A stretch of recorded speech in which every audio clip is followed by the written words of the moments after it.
Now, our human intellect is too limited to gain any knowledge. Even if it's going to be the knowledge of our own human body, we are unable to gain the knowledge of it completely. Right? There are so many things in human body which we are not aware of. Even those scientists who are in the medical field.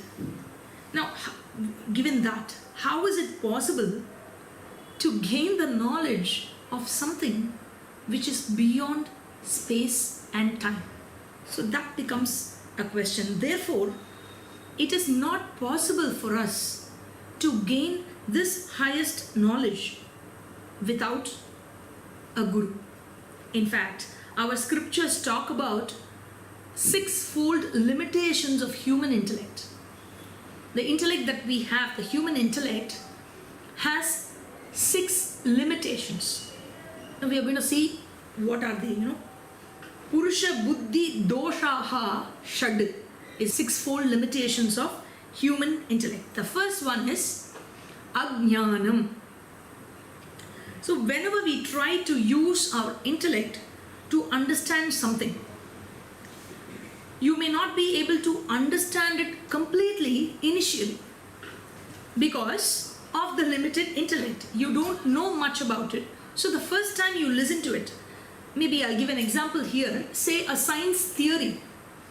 The first time you are learning it, initially you may not be able to grasp everything about it. You may not be able to understand it completely. But as your knowledge advances, your understanding gets deeper and better about the same theory. Right? So this is a limitation of intellect. So this, with respect to anything, not just about a particular thing in science, but this is with respect to everything in the creation. Initially, you have an understanding, and then after you gain more knowledge about it, your ability to grasp the phenomenon is better. Okay, so therefore what we are trying to say here is, what you understand depends upon how much of knowledge you already have. This is the first limitation, Ajnanam. So my body, the understanding of my body, say you get a headache. What do you understand from a headache? If you pull out the anatomy book, headache is a symptom for so many diseases, and one who reads the anatomy will get confused, or he may even get scared as to why I'm getting a headache. The ordinary reasons we know is you don't eat on time, you get a headache. You don't sleep properly, you get a headache. Because of the weather, you may get a headache. So many reasons. Too much of noise, anything. There are so many reasons why you have a headache. Your understanding of your body is different, and when you go to the doctor to check up why you had it, the doctor's understanding of your body is better because his knowledge of anatomy is more, right? So this is what we are trying to say. As long as we have limited knowledge, our knowledge of the universe will be lopsided, and we will not be able to perceive the truth or the fact. Alright, this is the first limitation of human intellect. It is called Ajnanam. Now we'll move on to the second, Samshayaha. I hope all of you are comfortable with these Sanskrit words. We will be seeing a few Sanskrit words. We can't do away with Sanskrit because we are, dealing with Shastra. Samshaya means doubt. As long as I have a doubt on something, I am not going to accept it. Say there is a science theory. If I have a doubt in the theory, I wouldn't be able to completely accept it. Right? So science advances. What happens in science also, we find that there is a scientist who propounds a theory and that gets spoken worldwide. And the second scientist comes, he rewrites the first scientist's work, he dethrones him, or he dethrones the theory, and the second theory becomes popular. And then after some years, the third one comes, he dismisses the second one, and the third one becomes, and who knows, the third one will not get dismissed. sometime later. So, you never know that it is right, because a scientist can only say that it is his observation. He can never say that this is the fact, right? Because it gets rewritten every time. All right. So in science they said the speed of light is constant, and now they are talking that the speed of light may not be constant. It is not yet proved. And if that gets proved, that the speed of light is variable, even the greatest theory of relativity becomes doubtful, because the speed of light being constant is one of the assumptions of, or the basis of, the theory of relativity. So in everything, where you have a doubt, that knowledge will not be a complete knowledge. Any knowledge that is acquired by human intellect, I would say, is assailed by samshayaha, or doubt. So the first limitation is ajnanam, and the second limitation is samshayaha. Third limitation of human intellect is viparyaya. Viparyaya means erroneous perception or wrong perception. Now we talk about this parallax error.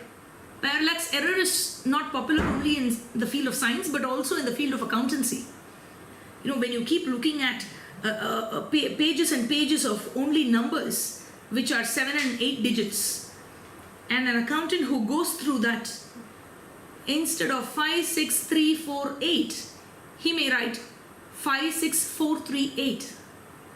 And for an accountant, those numbers are not just numbers, it is somebody's money, right? So the ramification of the impact is also greater. So because of mistaken perception, it is not any intentional, because he saw it differently, he read it differently, right? It is a mistaken perception. You make a wrong conclusion, and that is called erroneous or a wrong perception, viparyaya. And this error is very, very natural to human intellect. Now from here, today, okay, whoever is in Chennai, you won't be able to see the stars because it's bad weather and all clouded. But otherwise, from the earth, when you look at the stars, we saying twinkle, twinkle, little star. Are they really little? There are so many stars that are much, much bigger than even the earth. But from here, you perceive them as very, very small, which is not the right perception. Your intellect is not capable to perceive the size of the star. So this is a natural thing to the human intellect. The third defect of the human intellect, viparyaya. Next, the fourth defect of human intellect is pramadaha, negligence or oversight. Today we are in a monsoon season here in Chennai, and a cyclone has been predicted, and many a times these meteorological departments, they predict rainfall and whatever, cyclone or storm or whatever, and many a times it doesn't happen in the way it is predicted. This all famous All India radio we have here, and people listen to the All India radio, they say if they announce that the rain would come, they would say rain would not come, and they say no rain will come, they'll make sure they carry the umbrella with them, because they say predictions often go wrong. It is not the fault of the person there in the meteorological department. It is because of this particular defect of human intellect, which is called pramada. What I'm trying to say is, there are so many factors, there are so many hidden factors, there are so many factors right there which gets missed out of the human eyes. So many variables and factors because of which the prediction would fail. Now they have announced that the cyclone will pass through the south of Chennai and the Tiruvallur and Kanchipuram districts by midnight. Now Bhagavan only knows whether it would really happen, or many of the cyclones, they move towards Vishakhapatnam and Odisha and Bengal and things like that. So we really don't know. And There have been instances where doctors say this person will not survive, and the person has survived. And there are many occasions where doctors say this person is out of danger and all fine and things like that, and the patient collapses right in front of the doctor.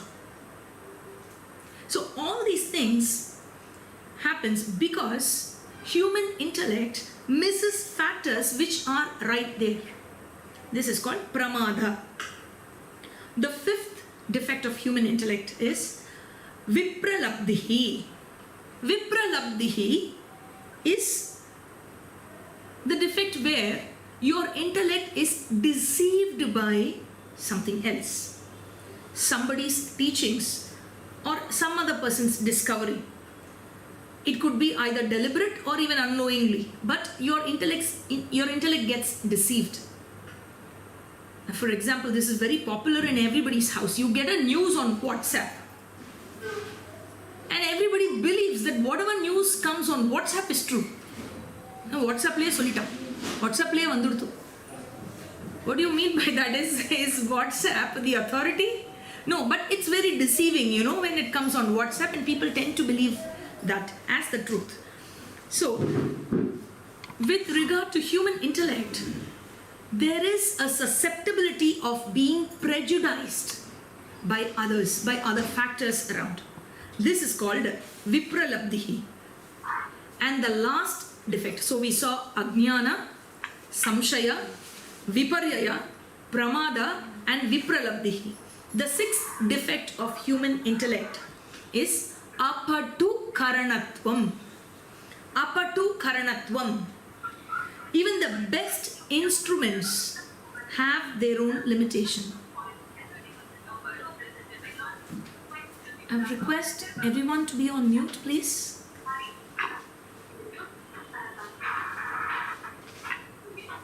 Yeah. Even the best instruments, they have their own limitation. You are aware that the human ability of hearing is within a range, right? We cannot hear sounds lesser than the range, and we are also deaf to sounds greater than the range, while dogs can hear beyond the range as well. Cats can see things that you cannot see, and some animals can smell things that you are not capable of. So all these things, consequently, the intellect, the human intellect, which is backed by these sense organs, which we call in the Shastra as Jnanendriya. And those who are familiar with Tattva Bodha would know that Vijnanamaya is Buddhi and Jnanendriya together, right? So Buddhi, the intellect, is backed by these five senses, and where these five senses are limited, patutvam, when you say, that is called skill. When you say apatutvam, it means limitation with respect to skill.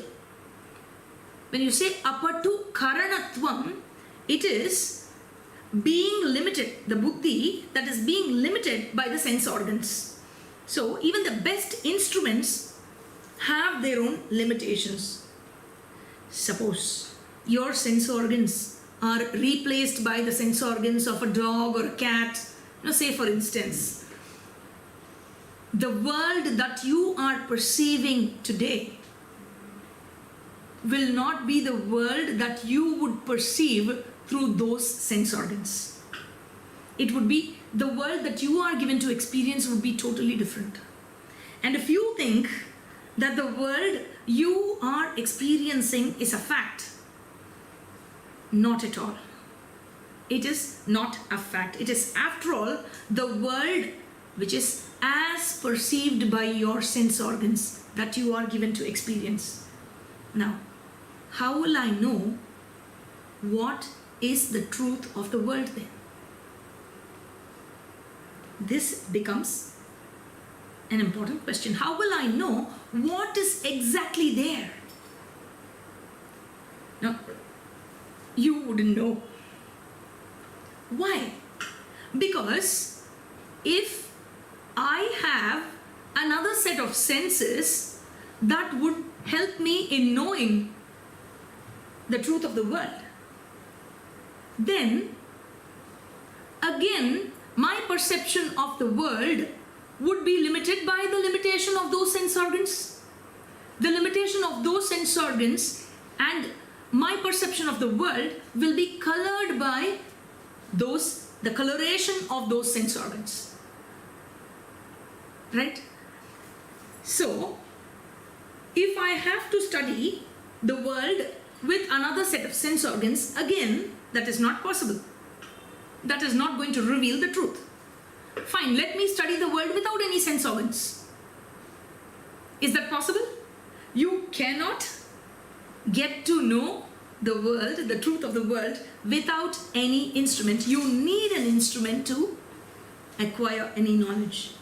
So, if you use an instrument, you are not seeing the fact. Because the fact is colored by those instruments. And without instruments, you cannot study the world. With instrument also, I cannot know the truth of the world. Without instrument also, I cannot know the truth of the world. In other words, you cannot know the truth of the world all by yourself. Your buddhi, otherwise called a paurusheya pramana, otherwise called dushta pramana, the limited intellect, the defective intellect, the defective instruments of knowledge, the intellect that is backed by the defective instruments of knowledge. Therefore, we say you can never know the truth at all by yourself, and therefore you need a guru. And this is where we have arrived at. Why do I need a guru? Is where we started. And this is why I need a guru. You take the examples of performing arts like music or dance, or any sport for that matter. One needs a coach to get trained in that particular form of art or sport. If that is the case for an ordinary worldly knowledge, then what to speak of the highest knowledge, the Paravidya, the Brahma Vidya. Therefore, one's independent approach to spiritual knowledge will not help him, or to put it very bluntly, your independent approach to spiritual knowledge will miserably fail. That is why our scriptures say, Tad vijnanartham sa gurumeva abhigachet samitpanihi shrotriyam brahmanishtam. To gain spiritual knowledge, one should necessarily go to a guru. Acharyavan purushaha veda. Only a person who goes to a guru and gets the knowledge through a guru will gain spiritual knowledge. Nobody else will be able to gain, is the inference. Acharya deva vidya vidita sadishtam prapat. Only the knowledge gained from guru will be fruitful. Tadvidhi pranipatena pariprashnena sevaya upadekshanti te jnanam jnaninas tattvadarshinaha. Where have you seen this? Have you heard this before? Any of you? Bhagavad Gita, yes. Maybe I'll have to say it that you know that with the pranipatena. Then all of you will be like, it's Gita. Right? So, Shankara also says this in his Bhashyam. Shastrajñopi swatantriyena brahmanveshanam na kuryat. Even if you are a scholar, never study the scriptures all by yourself. But why? Yes, you have told all these things, but still, why do I need a guru for that? I do agree that I need Shastra, but why do I need a guru? Maybe I can study the Shastra all myself. Because there was a person who came and told me, in school or in college, where do lecturers teach? They don't teach. And when the exam comes, I have to, it's just me and my books. I get the syllabus. I get to know what I'm supposed to study. I study and I score marks.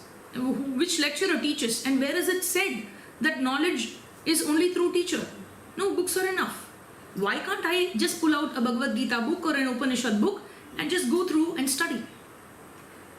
one Acharya very beautifully says, before that, before you study, you will have ordinary confusions. And after you study those books, along with your ordinary confusion, you will have technical confusions. Because there are so many technical words used in the Shastra. And who will explain all that to you?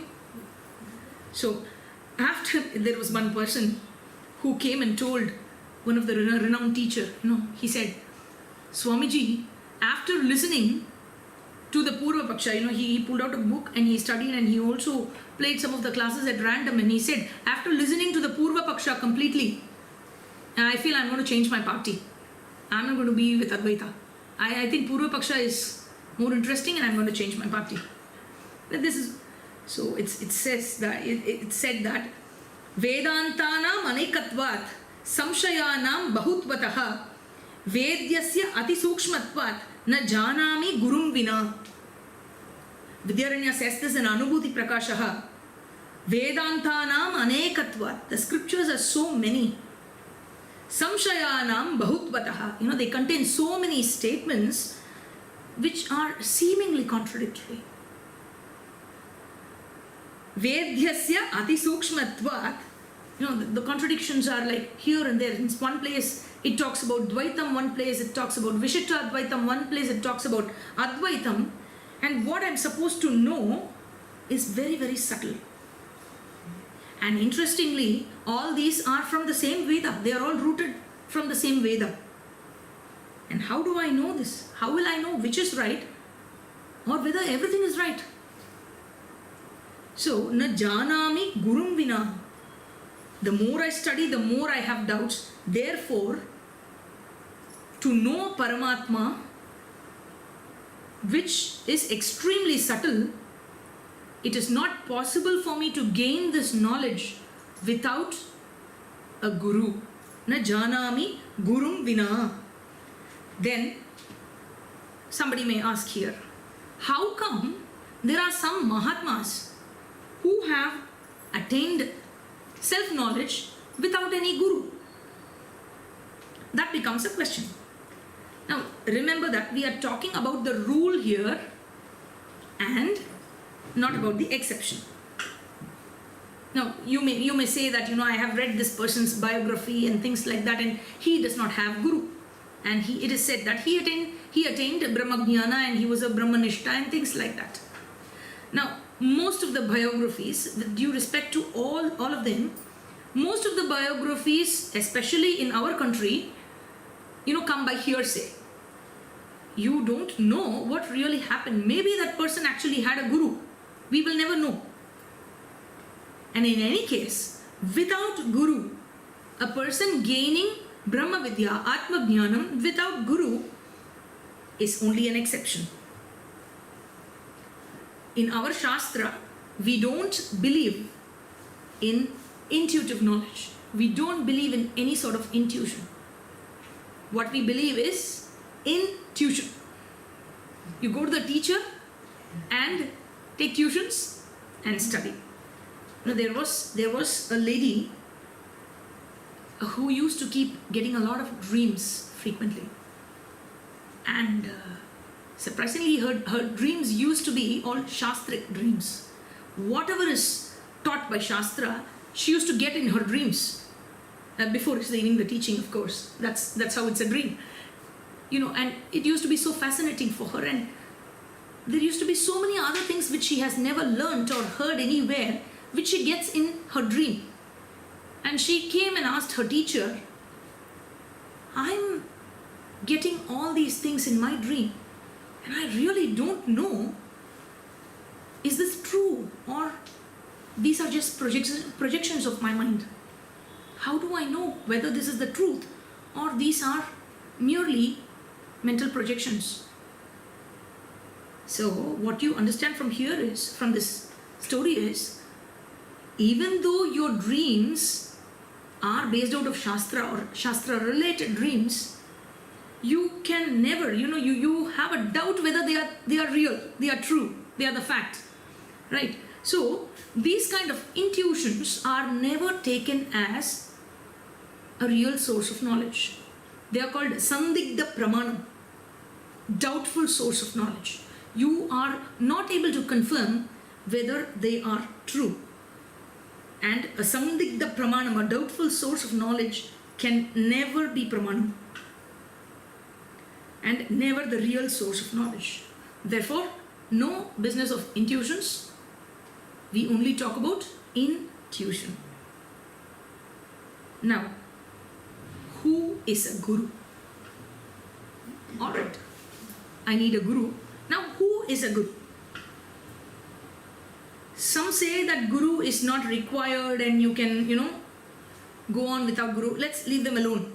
And even if, they are the stronger side, Tushyatu Durjana Nyayana, okay, we give it to you. All along for half an hour, you've been, explaining how you need a guru and why you need a guru. And fine, we give it to you, all right. Guru is required. But who is a guru?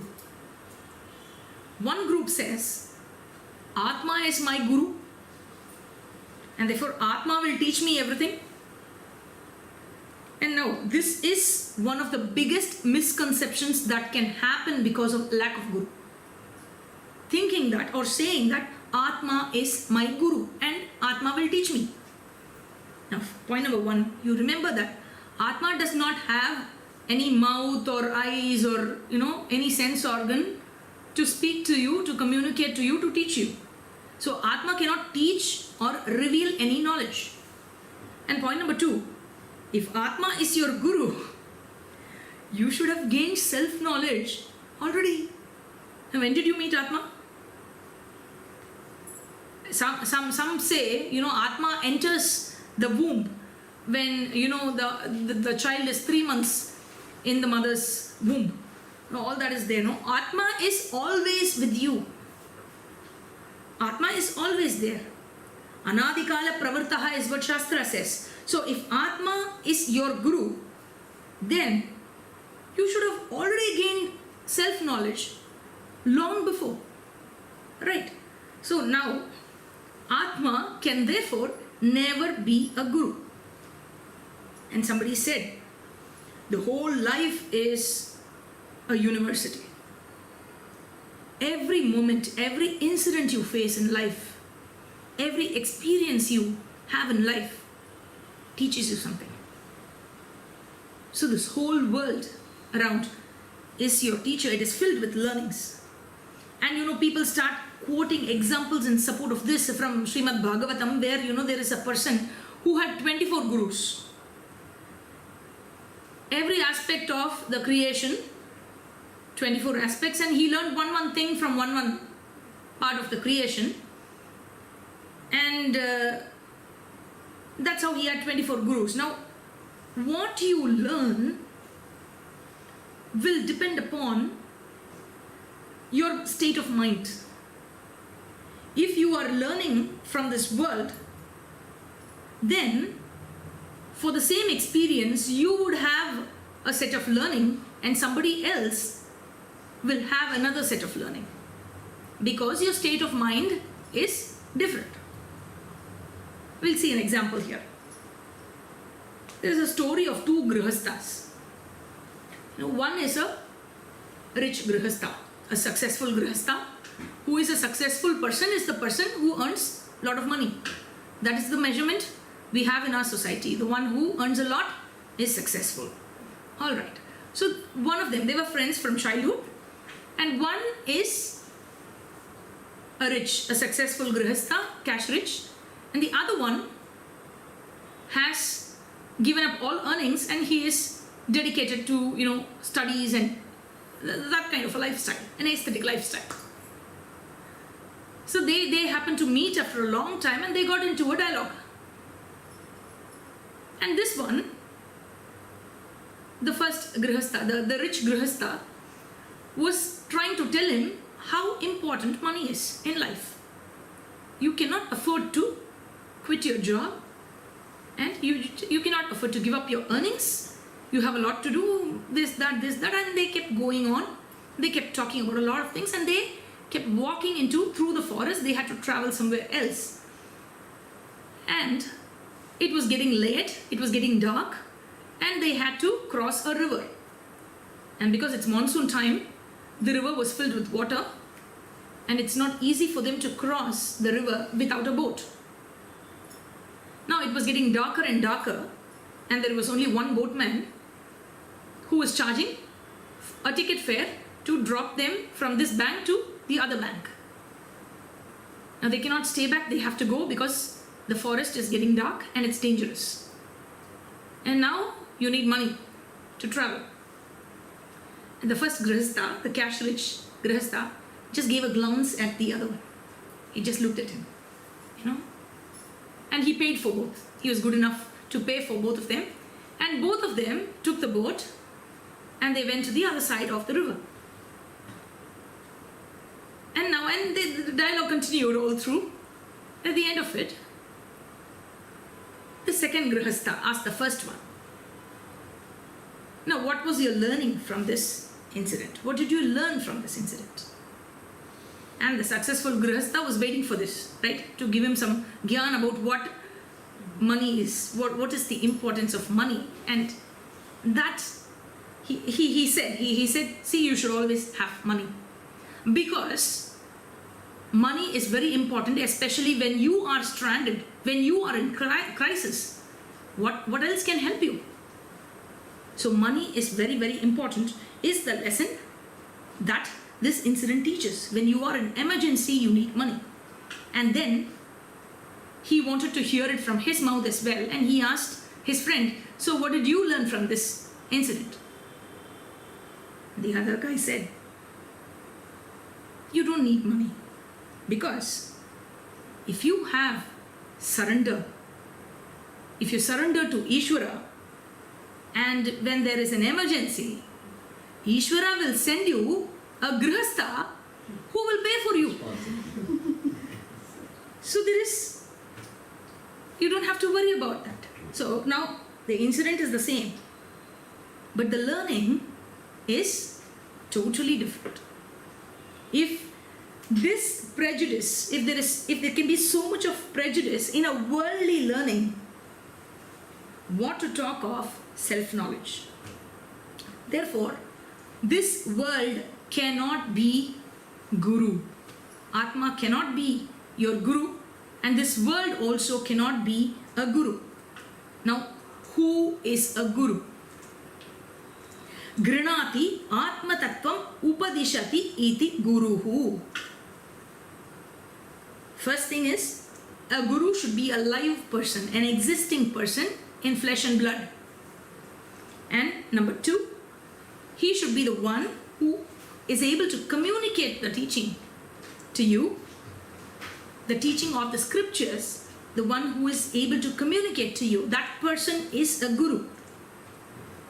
And our scriptures, if you go through them, if you have looked at them, they are in the format of Guru Shishya Samvad. When you say Vada, it is arguments. Two people arguing is called Vada. Samvada means dialogue. Upanishad is in the form of Guru Shishya Samvada. Some Upanishads say the name, or they give the name of the Guru and the Shishya. Some Upanishads don't mention the name of the Guru and Shishya, but it is in the form of a dialogue. If you take Bhagavad Gita, it is in the form of Samvada. It's a dialogue between Bhagavan Krishna and Arjuna. And okay, fine. Now I need a Guru, so I would say that Adi Shankaracharya is my Guru. And somebody is going to say that. Why and how would one be wrong in saying Adi Shankaracharya is my Guru? Samvada is very important. Samvada is required for the teacher to systematically impart the knowledge, systematically communicate to the student. And that can happen only if the Guru is a live person. And Shishya has to be a Shiksha Yogya, the one who is fit to listen, fit to receive this teaching. Therefore, the dialogue has to be a live dialogue, the Guru has to be a live Guru, and the Shishya has to be a live Shishya. Now this event is also a live event. I'll take the space here to say that when it comes to Guru Shishya and study of Shastra, online education, online learning, yes, it is a wonderful alternative, no doubt. We are making best use of the technology that is available. But it is always advised that you have a personal relationship with your Guru. There are people who listen to classes online through YouTube and through various other channels without even showing their faces to the Guru. They say that this X person is their Guru, but they have never met them or seen them, or the Guru doesn't even know about the existence of such a kind of a student. That will not work. The teacher has to know the student. Only then the teacher will know from where the student has to be taught. It is the same Brahma Vidya that is revealed by the scriptures. But they have to know each other. The teacher should know the student, because the might have various challenges, and every student will have different challenges. So the teacher should know from where he has to start the teaching. Now, what is the dialogue? Now, we saw that the scriptures are in the form of dialogue, and it should be a systematic teaching, Guru Shishya Samvada and all that. Now, what is the Samvada? What do you mean by the dialogue? Who should begin first? The student should begin first. The student should first ask the question, Prashnaha. He should go and say, hey Guru, I want to know the truth of the universe. Or in whatever way, every Upanishad reveals the way the student presented the question. There are so many gurus we have in our tradition. We have been seeing in the past and in the present also, and there are so many people who go to them and they say, my daughter has to get married, bless me for that. And there is a litigation that has been pending for 30-40 years, bless me for that. And what not. And there was a person who went to Kanchi Paramacharya and asked that, my cow is not delivering a calf. Maadu kannu podanonu asirvadam pannungo. I mean, the Mahatma in front of you, who is in a board of knowledge, and you go and ask all these kind of things, that does not come under the ambit of a dialogue. What is the question? That is not the prashnaha a student is supposed to ask. And suppose the teacher brings all of them together, all the students together, and he says, the student or not, brings everything together and he says, sadhana chatushtaya sampannadikarinam moksha sadhana budham. Will that work? That will not work. So a guru has to systematically teach, and the shishya, for the teaching to happen, the shishya should first go to the guru and say, Adihi Bahavo Brahma Vidyam Varishtam, and the teaching begins. Therefore, first Prashnaha, which is followed by Upadesha. And that Upadesha, Guru cannot teach with his own intellect. He has to teach through the Sastram. And that Sastram was given by Bhagavan Ishvara, who is free from all the six-fold defects of the intellect. Therefore, the Shastram, which is given in the form of Upadesha to the Shishya, will serve as a mirror to the Shishya. That's why our scriptures refers to Shastram as Shastra Darpana. With the help of that Shastra Darpana, the mirror, the Shishya will gain the knowledge of his own self. So first Prashna, and then second Upadesha, and then consequently whatever doubts the student is having, he would go and ask the doubts to the teacher, Anuprashna, and then the teacher clarifies the doubt, Anupadesha. And then the next set of doubts, Anuprashna, Upadesha. Just like Gita, Arjuna raised the question, Bhagavan gave the answer, and again Arjuna had further questions, Bhagavan gives the answer, and further questions, that is called dialogue.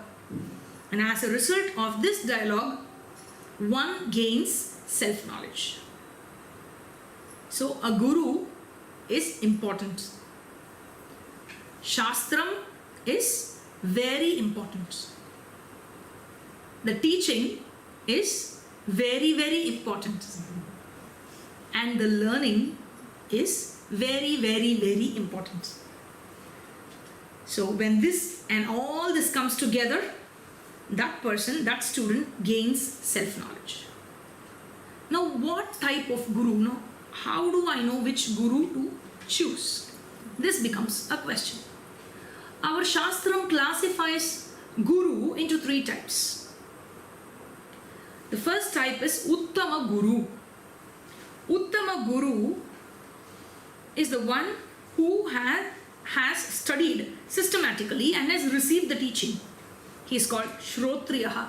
He has already been a student and he has learned this.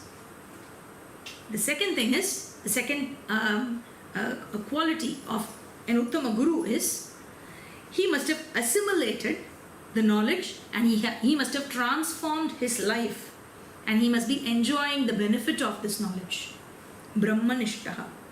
He should be a Shrotriyaha and he should also be a Brahmanishtaha. Ananda Guruhu is a Sadguruhu. Otherwise, what will happen is, he would be a guru like how you would read Sadguru when it is written in English. Sad Guru. You know, he would be sad. I am myself miserable and it's my prarabdha that I have to come and take this class to this set of students. Pujya Swamiji, you know, he used to refer a story here. He used to say there was a Swamiji and he was going to take class and there was one person who went and asked, Swamiji, where are you going, Swamiji? To take class. What class, Swamiji? Taittiriya Upanishad. What in Taittiriya Upanishad, Swamiji? Brahmanandavalli. What in Brahmanandavalli, Swamiji? Anandamimamsa. You know, when the guru or the teacher himself is miserable, how is he going to reveal that you are the source of Ananda? Your true nature is Ananda. Who will believe this even when he reveals? Right? So the Uttama Guru has to be a Shrotriya and also a Brahmanishta. In short, his life and his teaching should be in one line. It should be one and the same. The second type of guru is Madhyama Guru. This is a person who has studied very well, but some obstacles somewhere. That he has good scholarship on the knowledge, but his knowledge is not well assimilated. Yeah, I think that has to happen. You take the example of the philosophy department of the university. You know, there was a lecturer who said, there are lecturers, you know, where everybody would envy, you know, the way that their profundity in Sanskritam and their profundity with respect to the Shastra, the way they have studied everything, their knowledge, and you know, they say, what is the use? I have all this knowledge, but what is the use? I am not getting the increments. This is not the way the lecturers are paid in this college and that college. You know, they are kevala Shrotriyaha and not Brahmanishta. But if you take his teachings will be proper because he has learnt it in the proper way through the proper channel, and therefore that cannot go wrong. So that is the second type of guru, Madhyama Guru, who is kevala Shrotriyaha. And the third type is Adhama Guru, and this is the guru who has gained Atma Jnana without Guru or Shastra. You know, the exceptional person we had referred earlier. He may be a spiritual genius, alright. He may be a Brahmanishta, alright. But he is not a Shrotriya. because of which he does not have the methodology of the teaching. Because he was not the Shrotriya, he was not a student to any teacher, he never had any problems, he never had these troubles of samsara and things like that, and therefore he would never be able to understand the situation of the student who is coming to him. The ordinary mind he will not be able to understand because his mind is extraordinary.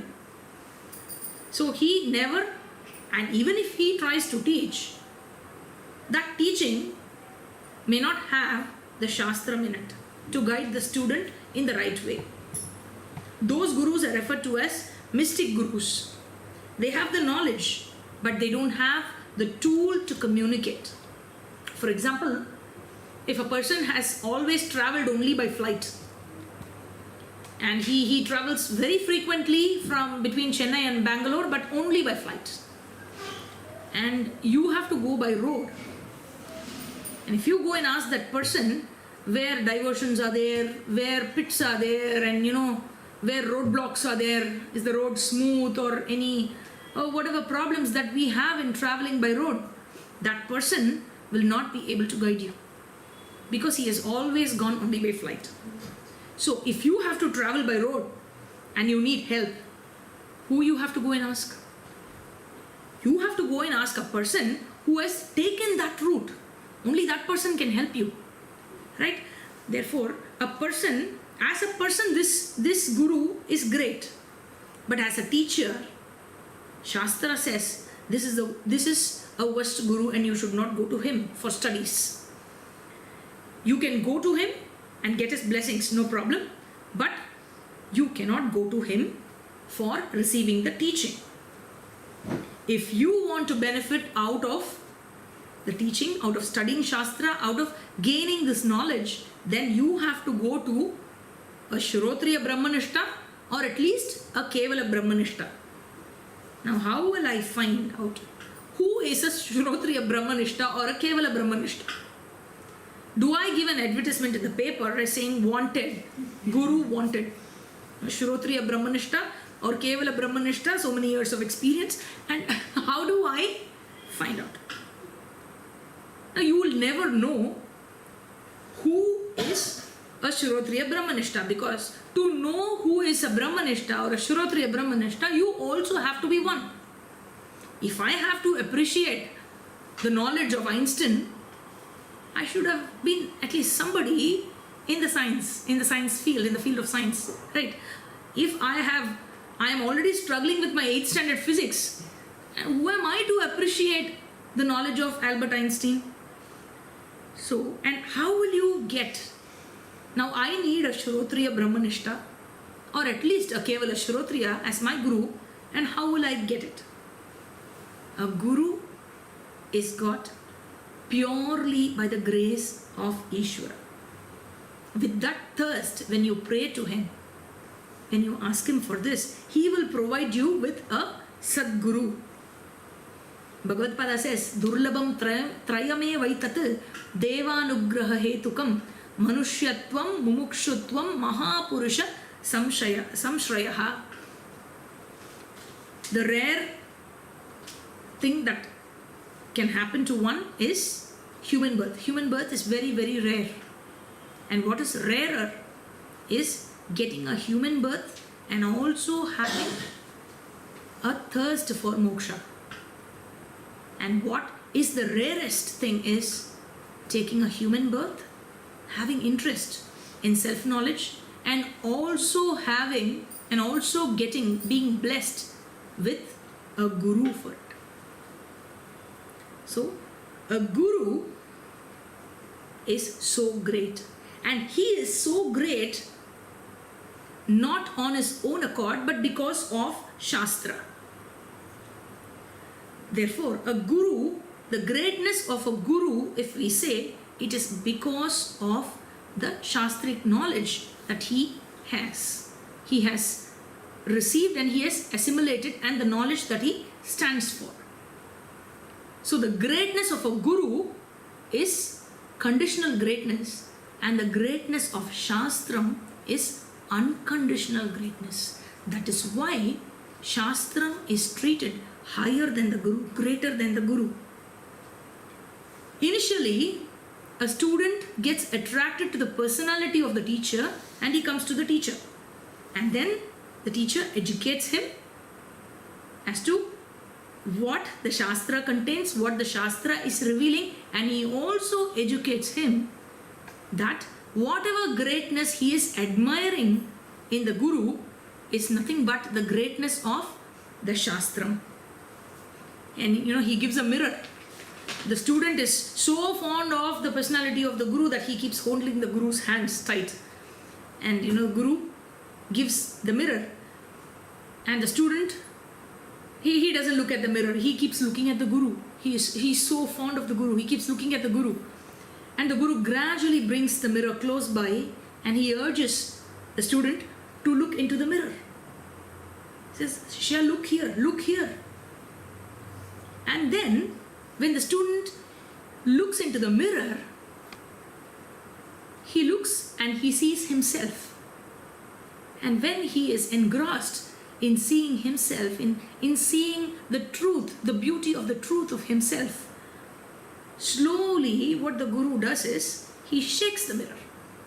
And when he shakes the mirror, the student is like, let me hold it properly. And he leaves Guru's hands and he holds the mirror. And this is the chance the Guru is waiting for, the student to take hold of the Shastram. And he slowly moves his hand away and he runs away. And the student is seeing that the Guru has gone and he has left his mirror. So there's no problem. The Guru has many such mirrors and he can give one mirror to one student. So he's got a lot of mirrors. So that's not a problem. Now, what we have to remember is Shastra is greater than a Guru. And if you start admiring your Guru more, then it becomes a cult. And this is what differentiates between the tradition and the cult. In cult, the person is superior. In tradition, the teaching is superior. Pujya Swamiji used to say, and I would like to quote him here, a teacher is not a professional, for he or she has no clients, only students. Teacher-student relationship is one like even mother-child relationship. That means the teacher cares. This caring for the student makes a teacher real. Beautiful words of Swamiji that explains who a real teacher is. The one who cares for the student. One who makes sure, like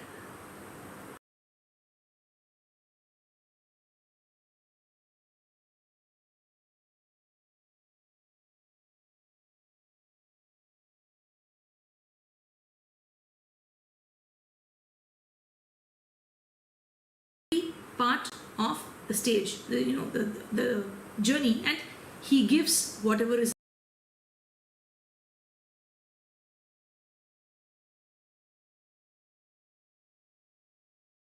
He is a Guru. Now we know of so many advertisements that come on the newspaper. There could be big advertisements for a soap. If you have to sell a product in the market, India is a very big market. This is a market for everything in the world. Wherever something is not sold in whichever part of the world, they will have a market here in India. You just have to advertise and it will get sold. So you give an advertisement for a soap and this person wanted to make sure that the soap is a big hit. So what he did, he put a very popular model. Mostly these sports stars, I think these cricketers, they earn more money in advertisements than from cricket, I guess. So you put a popular model and the audience who look at the paper, they get attracted to the soap because of the model. Therefore, the model has to be attractive enough to attract the audience to the soap. If the model is too much attractive, then what will happen is the audience will forget about the product and keep looking at the model. This is what happened some decades back. when there was one sari shop that came up with a 50,000 color sari. That model was so attractive that, you know, when that hoarding was kept in the airport, especially at the point where the flights just touch the runway, when they land and they touch the runway, the pilots complained that it is too distracting and that hoarding has to be removed. And slowly that company removed the model from the advertisement itself. Because if the model is going to be so attractive to distract the audience from the product, then that is a failure. Similarly, a guru has to be enough attractive to attract the student to Shastra. And if the guru is going to be too much attractive that the student is going to miss Shastra and hold on to the guru, then the guru is miserably failing, because it becomes a cult. It no more forms part of a tradition. Therefore, this soap, this Brahma Vidya soap that the model guru has to attract the students to, will wash off all your samsara. And I pray that you all, those of you who are yet to find your guru, with the grace of Ishvara, you will find your guru, you may find your guru, and all those who have already found your guru, that this Shastra Darpana may help you in looking at your true nature, knowing your true nature. And with this prayer, we end this session today. Om Purnamadav Purnamidam Purnat Purnamudachyate Purnasya Purnamadaya Purnameva Vashishyate. Om Shanti Shanti Shanti. Harihi Om. Shri Gurubhyo Namaha. Harihi Om.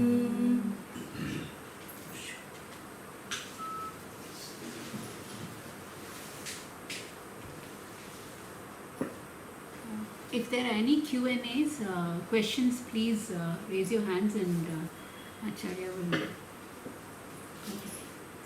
answer them.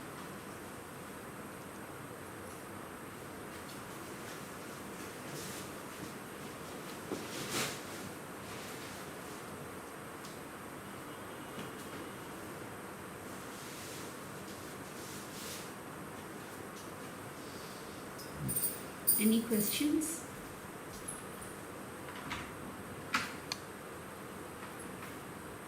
No questions? No questions. Okay. Thank you. Very nice. Thank you all. Very nice to meet you all. And I really hope it was useful. Hari Om.